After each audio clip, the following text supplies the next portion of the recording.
Беше това вчера по принцип. Аз поръкам. Дай. Брат, какво става? Айде да училище. Айде. Какво става? Ще учим? Човек, вчера видях някакъв дядо. Баща ми казва, че е бил по неговото време убиец и не мисля, не знам смисъл, не знам. Защото, може би баща ми лъже, защото е изпехкал, пише е така цигара на ден. И не знам, но... Добре ли си? Да, но нещо ми стана вчера, много бях стреснал, защото някакъв дядо... Не, ти сигурно май гледаш много страшни филми. Не да, малко страшни. Не. Айде, дай. Абе, тази шапка беше на дядото. Не знам, но аз я намерих на улица. Заеби всичко да трябва да чища. Айде, защото дъкът няма да.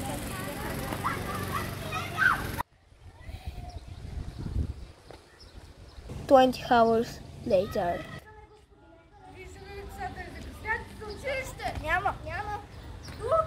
До утре. Брат, искаш ли да свалим? Може? Аре. Аз ли да участвам? Дай. Аз обаче трябва да питам тата за разходка. Аз ще изчакам тук. Абе, тата, може да изляза с колко навънка? Искам да се извиня за вчера как Няма нищо. Да, може да излезеш с колко... Странно, че не ми повярва, но... Мога да излезеш с колко, само че да стоите да късно дядото да Колко се... са? До 10:30. Това е добре. Добре, айде. Айде. Да, аре. Обаче до 10:30. Трябва да съм вкъщи. Ето го дядото от вчера! Наистина ли това ли е той? Да! Бягай! Бягай! Дай, бягай.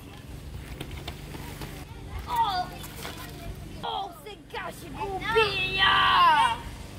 Не. Взел съм си шак! О, не това уби Коко! О, ей, сега ще го убия и Тоня!